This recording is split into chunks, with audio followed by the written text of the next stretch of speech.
اسألوا أهل الذكر إن كنتم لا تعلمون. Sekarang juga kita melanjutkan hadis masih kaitan tentang puasa.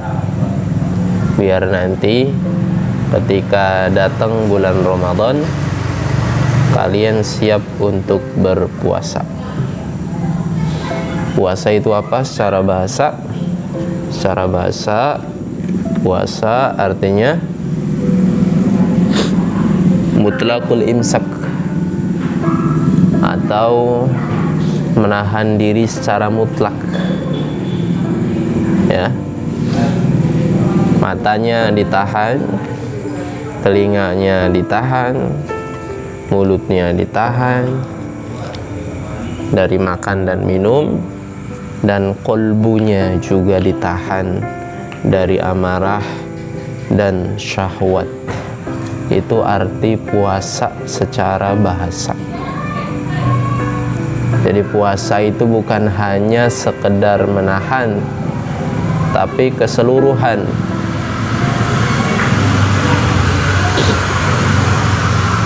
Yang membuat manusia terjerembab dalam hal-hal yang kurang baik,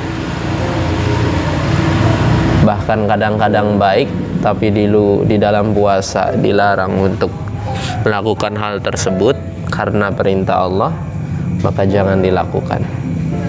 Makan dan minum baik enggak? Baik. Tapi kalau lagi di bulan Ramadan di siang hari jadi tidak baik. Kenapa demikian? Karena perintah Allah. Maka sebenarnya yang berharga itu sholatnya, puasanya, hajinya, atau apa? Yang berharga itu adalah perintah Allahnya. Makanya kita pernah dengar hadis, kita ini masuk surga bukan karena sholat kita. Kita masuk surga bukan karena puasa kita. Masuk surga bukan karena amal soleh kita, tapi karena rahmat Allah. Artinya apa? Kita masuk surga itu karena menjalankan perintah Allah. Jadi yang paling berharga adalah perintah Allah. Salat adalah wasilah untuk memenuhi perintah Allah. Bukan salatnya yang berharga, tapi perintah Allahnya yang berharga, karena memerintahkan kita untuk sholat. Jadi kita hidup di dunia ini yang paling berharga adalah melaksanakan perintah Allah. Dan sholat, puasa Ramadan itu dalam rangka melaksanakan perintah Allah. Maka kalau dalam ilmu akidah, jangan ada di antara kita yang menyombongkan diri karena paling baik, karena paling banyak melaksanakan sholat, karena paling banyak melaksanakan puasa. Maka berbanggalah diri kalau kita ini bisa menjaga perintah Allah. Jadi sekali lagi, ya, sholat, puasa, dan amal soleh lainnya adalah bentuk wujud daripada perintah Allah. Yang paling berharga adalah perintah Allah, ya. Maka puasa ini salah satu latihan bagi kita untuk menjaga perintah Allah, baik secara zahir maupun batin. Karena secara bahasa tadi telah dijelaskan, puasa itu mutlaqul imsak, menahan dengan mutlak semuanya, tidak ada celah, tidak ada bolongan bagi kita untuk berbuat maksiat. Mata ditutup, telinga ditutup, mulut ditutup, amarah diredupkan. Itu artinya puasa. Jadi kalau kalian banyak berpuasa masih mudah marah, kalian nggak tahu itu hakikat puasa. Kalian banyak puasa sunnah Senin Kamis, bahkan puasa Daud, tapi gampang sekali amarahnya naik, gampang sekali lidahnya menjelek-jelekan makhluk Allah, manusia lain, maka belum masuk hakikat puasa dalam hatinya. Maka 1 bulan penuh adalah latihan bagi seorang muslim untuk menjadi hamba yang benar-benar imsak, benar-benar menahan, baik secara jiwa, rohani, jasad maupun batin. Kali ini kita akan berlanjut pada hadis yang selanjutnya, yakni nomor 216. Bismillahirrahmanirrahim. An Ummar ibn Yasir radhiyallahu anhu qala man shoma al-yawma alladhi yashukku fihi faqad asa Abul Qasim. Dzakarahu al-Bukhari ta'liqan. Dari Ummar ibn Yasir radhiyallahu anhu berkata, barang siapa yang berpuasa di hari yang meragukan, maka sungguh dia telah menyelisihi Abul Qasim. Siapa Abul Qasim tuh? Abul Qasim siapa? Nabi itu pernah punya anak laki-laki 2. Satu namanya Ibrahim, 2 namanya Qasim. Kedua-duanya meninggal dunia waktu kecil. Jadi kalau Abul Qasim itu siapa? Bapaknya Qasim. Siapa bapaknya Qasim? Rasulullah, Nabi Muhammad. Barang siapa yang berpuasa di hari yang meragukan, maka sungguh ia telah menyelisihi Rasulullah. Apa maksud daripada hadis ini? Kemarin kita telah jelaskan, dilarang bagi seorang muslim mendahului bulan Ramadan atau di akhir bulan Sya'ban, hari ke-28 atau hari ke-29 di bulan Sya'ban dia berpuasa. Hati-hati nih. Ini masih sambungannya di sini. Hadis ini masih sambungan daripada hadis kemarin yang kita bahas. Kalian suka berpuasa, ya, tapi kalian nggak terbiasa puasa sunnah. Kebetulan ketemu dengan bulan Sya'ban. Ada anjuran dari para alim ulama di bulan Sya'ban hendaknya kalian berpuasa. Maka hari ke-28 dan 29 bulan Sya'ban sampai ke-30 kalian berhenti puasanya, jangan berpuasa. Karena hari-hari tersebut merupakan hari-hari yang rentan untuk memasuki bulan Ramadan. Kalau tanggal 29-nya kelihatan hilal, berarti hari ke-30-nya bulan Sya'ban itu masuk ke 1 Ramadan. Maka nanti akan rancu kalian puasanya antara puasa sunnah atau puasa Ramadan. Maka kemarin hadis yang kita bahas, la taqaddamu Ramadan bisaumin yaumin wala yaumain. Jangan kalian menyambut bulan Ramadan, yakni maksudnya di akhir bulan Sya'ban dengan berpuasa sehari atau dua hari. Ini akhir bulan Sya'bannya ya. Kalau awal-awal bulan Sya'ban, pertengahan itu disunahkan. Kecuali kalian telah terbiasa berpuasa, itu boleh. Kemarin sudah kita selesai kita bahas. Sekarang hadis juga masih ada kaitannya dengan hadis yang kemarin kita bahas. Barang siapa yang berpuasa di hari yang meragukan, maka itu artinya telah menyelisihi Rasulullah. Artinya kita tidak boleh berpuasa di hari tersebut. Hari apa? Yaumus Syak huwal yaumut thalathin min Sya'ban idza lam yaral hilal fi lailatihi bisababi ghaimin aw nahwihi. Yang dimaksud dengan hari yang meragukan adalah hari ke-30 di bulan Sya'ban. Kenapa demikian? Karena belum terlihatnya hilal pada waktu hari ke-29 di bulan Sya'ban. Karena sebab apa? Bisa jadi karena sebab hujan atau apa, ya. Maka hari ke-30 di bulan Sya'ban itu jangan berpuasa. Itu artinya masih masuk di bulan Sya'ban. Kemarin kan ada larangan hari ke-28, 29. Ini ada larangan yang lebih tegas lagi hari ke-30 di bulan Sya'ban, jangan berpuasa kalau hilalnya nggak kelihatan. Gak kelihatannya karena sebab apa? Hujan, mendung, atau dukhon, kabut. Ya. Contoh nih, misal hari ini hari ke-29 di bulan Sya'ban. Ya. Kita telah melewati maghrib tadi. Ternyata hilal nggak kelihatan karena mendung. Ada sebagian saudara kita yang berhati-hati.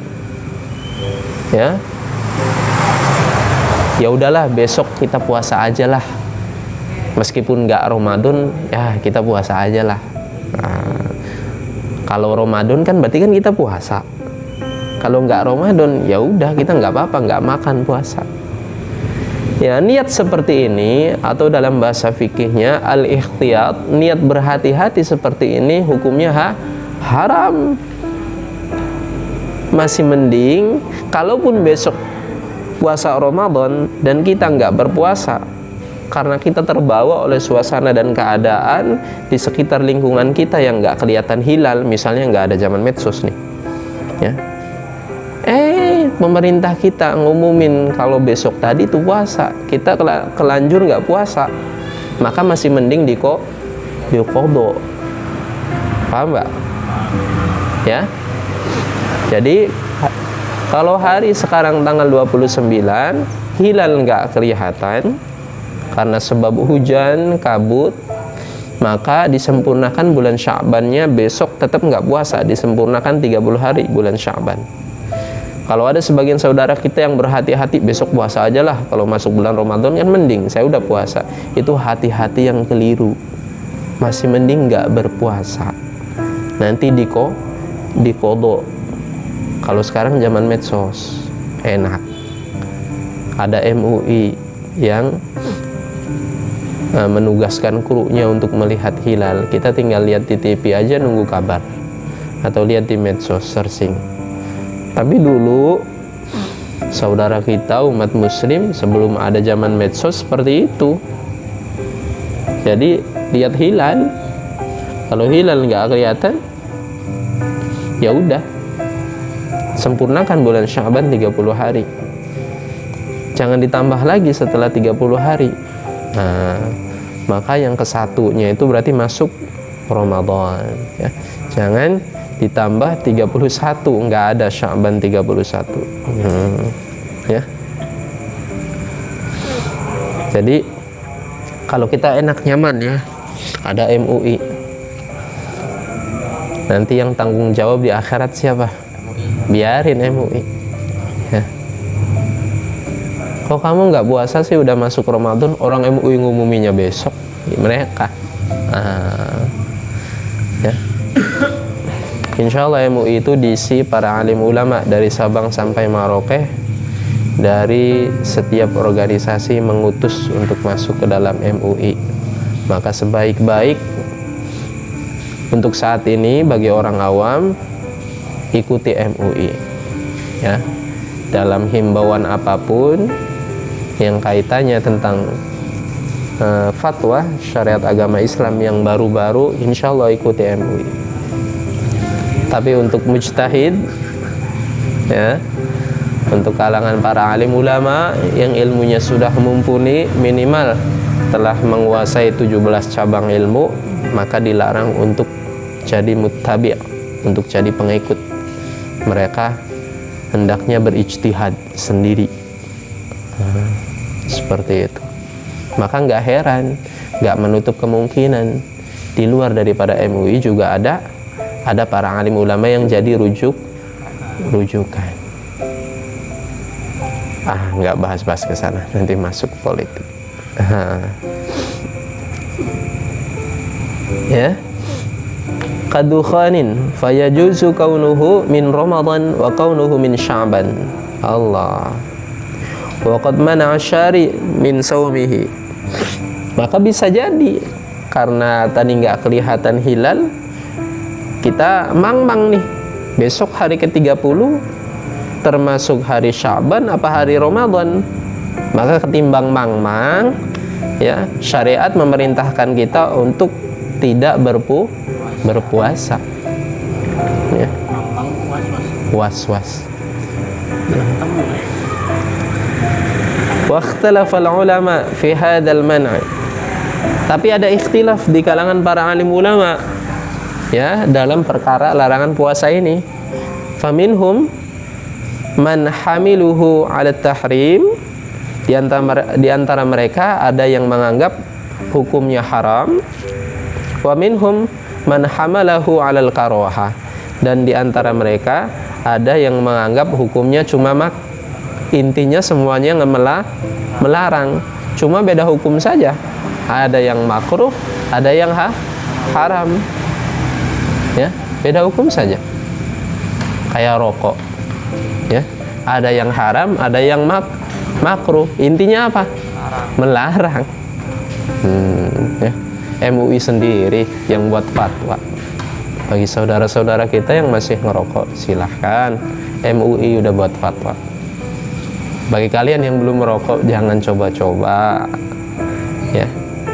Apa kemarin yang kita bahas itu, ya ayyuhan nas kulu mimma fil ardi halalan thayyiba. Wahai manusia, makanlah apa yang ada di bumi ini yang Allah sediakan, yang halal juga baik. Ya. Kalau nggak baik, membunuhmu, dapat menyebabkan kanker, serangan jantung, impotensi, dan gangguan kehamilan dan janin. Kata-kata rokok zaman dulu nyampe hafal coba yang nggak ngerokok. Tapi kalau sekarang diperpendek, lebih simpel lagi, rokok membunuhmu. Kalau nggak ngerokok lebih stres lagi. Itu kata orang yang ngerokok. Nah, Ang Didi sebenarnya hanya menukil ya. Ang Didi nggak pernah buat fatwa, nggak pernah ambil kesimpulan sendiri. Jadi kalau Ang Didi menjawab pertanyaan itu hanya menukil dari para alim ulama, dari pendapatnya para alim ulama melalui kitab rujukan. Kebanyakan rujukan Ang Didi dari kitab Madhab Imam Syafi'i, ya, termasuk ini juga. Tapi ini Madzhabul Arba'. Kalau kitab ini pendapat dari semua madhab, ya. Makanya kenapa kita belajar ini, supaya kita bisa berlaku bijak di tengah masyarakat. Ada ikhtilaf, udah gitu. Jadi puasa di hari ke-30 di bulan Sya'ban, kalau hari ke-29 nggak kelihatan hilal karena sebab ghaim, hujan, dukhon, kabut, maka hukumnya dilarang. Dilarangnya apa hukumnya? Ikhtilaf di kalangan para alim ulama, ada yang mengatakannya haram, ada yang mengatakan makruh, ya. At-tahlilul lafzi, analisis lafad. Al-yaumul ladzi yusakku fihi. Dalam hadis tadi kita mengenal lafad al-yaumul ladzi, hari yang meragukan di dalamnya. Huwa yaumut thalathin min syahri Sya'ban. Maksudnya hari yang meragukan adalah hari ke-30. Selesai, sudah kita bahas tadi. Ai annahu min Ramadan au min Sya'ban. Hari ke-30 itu mang nggak jelas apakah itu masuk ke bulan Sya'ban atau masuk ke bulan Ramadan. Bi an tahaddatsan nas fihi bi ru'yatil hilal. Karena ada sebagian manusia yang mengabarkan ada yang lihat hilal, ya. Walam tathbut ru'yatuhu au syahida bi ru'yatihi man raddat syahadatuhu Allah li fisqin wa nahwihi. Ada juga yang melihat hilal, ya, tapi yang melihat hilal ini orang fasik. Jadi kesaksiannya itu diragukan. Orang fasik itu orang yang kayak gimana? Orang yang meninggalkan sholat itu disebut orang fasik. Sholat 5 waktu, ya. Hati-hati, jangan sampai kita punya predikat fasik. Fasik itu punya predikat yang dibenci oleh Allah. Dan termasuk orang yang meninggalkan sholat wajib itu dia punya predikat fasik. Maka kesaksian dia itu tidak dipakai dan cenderung diragukan kalau dalam ilmu agama. Ada orang fasik ngelihat hilal, orang-orang soleh nggak ngelihat hilal, padahal sama-sama meneliti. Maka meskipun kita dalam ilmu fikih ya, kalau dalam ilmu fikih sederhana madhab Imam Asy-Syafi'i, bahkan orang Baduy, orang desa, kalau dia melihat hilal, dulu pernah ada salah satu hadis, datang orang Baduy ke Rasulullah, ya Rasulullah, saya melihat hilal. Apa kata Nabi? Atashhadu an la ilaha illallah, apakah engkau bersaksi bahwa tidak ada Tuhan selain Allah? Naam ya Rasulullah. Wa tashhadu anna Muhammadan abduhu wa rasuluhu, engkau bersaksi juga bahwa Muhammad itu adalah Rasul dan hamba Allah? Naam. Kalau begitu, Bilal bilang ke manusia bahwasanya besok kita berpuasa. Meskipun jumhur ulama dari kalangan mazhab Asy-Syafi'i, meskipun dia dikategorikan bukan orang taat, tapi kalau dia benar-benar melihat hilal, maka itu bisa digunakan untuk sebagai dalil kalau besok kita berpuasa. Ya, jadi bulan Sya'bannya 29. Tetapi ini ada sebagian pendapat yang menguatkan, artinya di sini ada ikhtilaf. Kalau dia orangnya fasik, ya, kemudian kebanyakan orang soleh meneliti tapi nggak melihat hilal, maka ini juga boleh diragukan, karena dia orang fasik, nggak menutup kemungkinan dia bohong. Maka disempurnakan Sya'bannya jadi 30. Di sini ada ikhtilaf, ya. Wallahu a'lam bishawab, ya. Fiqhul hadis, pemahaman hadis yang kita bahas. An-nahyu an saumi yaumil syak, qala Asy-Syafi'i. Pertama, hadis ini memberikan pengertian tentang larangan berpuasa di hari yang meragukan, yakni hari ke-30 di bulan Sya'ban kalau nggak kelihatan hilal di hari ke-29. Berkatalah Asy-Syafi'i dari kalangan mazhab Imam Asy-Syafi'i, yahrumu saumuhu an Ramadan au tatawwu'an. Allah. Maka diharamkan berpuasa dengan niat berpuasa Ramadan atau niat berpuasa sunnah. Tadi sudah ditekankan ya, kalau kalian suka berpuasa sunnah, kebetulan bulan Sya'ban kalian memperbanyak puasa di bulan Sya'ban, maka tanggal 28, 29, 30-nya kalian jangan berpuasa. Ya. Liman lam yuwafiq adatun lahu, bagi siapa saja yang nggak biasa puasa sunnah, sudah disebutkan. Ya. Wa ajaza saumahu an wajib, dan diperbolehkan berpuasa baik yang wajib maupun yang sunnah bagi yang telah terbiasa berpuasa sunnah. Ya. Seperti Senin Kamis, kebetulan Kamisnya tanggal 30 Sya'ban, nggak apa-apa, dia puasa aja, puasa sunnah. Itu nggak dilarang karena dia telah terbiasa. Puasa Daud demikian, atau puasa Ayyamul Bid, puasa hari ke-13, 14, 15.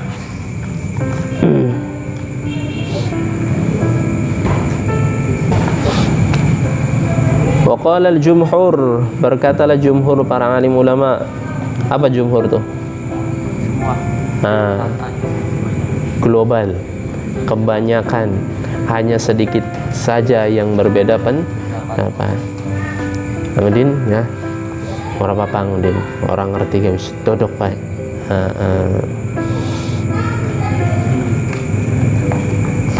Yukrahu tahriman saumahu an Ramadan wa ajazu saumahu tatawu'an aw an wajib akhir hamalan li ahadithin nahyi an Ramadan wa ajabu an qawlihi asra annahu khalafa wa fil makruh mukhalafatun fil jumlah.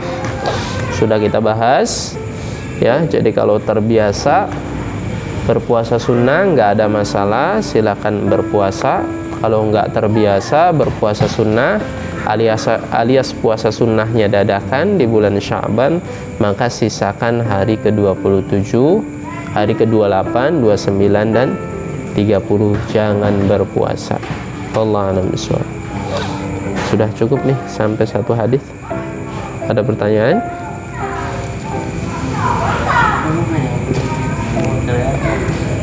Nah, tumben ya, yang ini cepet. Kalau Muhammadiyah itu menggunakan hitungan hisab. Mereka biasanya itu disempurnakan bulan Sya'ban 30. Udah pasti 30. Udah pasti 30. Kalau NU kondisional seperti MUI. Jadi melihat hilal terlebih dahulu. Tapi yang Didi juga nggak menutup kemungkinan ya, di Muhammadiyah juga bisa jadi ada macam kayak anggota yang khusus untuk melihat hilal. Artinya hisab itu nggak jadi patokan wajib juga. Tapi kebanyakan memang yang berlaku itu di Muhammadiyah hisab pakai hitungan ya. Banyak ya. Jadi kita nggak usah bingung-bingung. Ada MUI. MUI itu insya Allah itu semua organisasi ada wakilnya ya di MUI. Kalau saudara kita syahadatain, mereka juga punya hitungan sendiri ya. Maka kita berhusnudzon ya, berprasangka baik ya. Ada lagi? Nah, misalnya kita punya guru, nah gurunya itu salah, ntar yang disalahin muridnya apa gurunya gitu, yang bertanggung jawab di akhirat nanti itu. Manusia itu Kan kita kan awam, orang nggak tahu apa. Oke. Ya. Kemarin ayat sudah kita bahas ya. Ittabarra'al ladzina tubi'u minal ladzina taba'u wa ra'ul 'adzaba wa taqatta'at bihimul asbab. Jadi yang akan bersambung itu adalah amal kebaikan. Ya. Kalau dosa itu akan dipikul masing-masing. Ya. Makanya kalau gurunya yang keliru, kemudian kalian melihat kebenaran, maka kalian jangan mengikuti guru yang keliru. Karena Imam Syafi'i juga di akhir kalamnya beliau mengatakan apa? Sunnah Rasulullah adalah madhabi. Sunnah Rasul yang baik dari sunnah qauliyah, fi'aliyah, dan takririyah adalah madhabku. Jika kalian menemukan kekeliruan dalam fatwaku, dalam kalam-kalamku, maka jangan mengikuti aku. Itu sekelas Imam Syafi'i.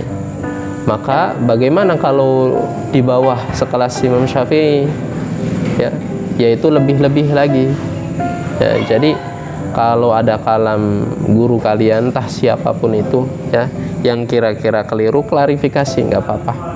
Nah, jangan diikuti. Seperti itu. Dosa itu tanggung jawabnya masing-masing. Tapi kalau kelirunya orang berijtihad itu tetap dapat satu pahala ya. Barang siapa yang berijtihad dalam perkara agama kemudian dia salah atau keliru, maka dia akan mendapatkan satu bagian. Tapi barang siapa yang benar, maka dia akan mendapatkan dua bagian. Jadi kelirunya para alim ulama ya, sebenarnya bukan keliru ya para alim ulama itu. Hanya saja Allah membuat hikmah supaya berbeda. Karena sunnatullah kita ini berbeda. Jadi salah satu doa yang tidak dikabulkan Allah, doanya Rasul, yakni berbeda. Nah, seperti itu.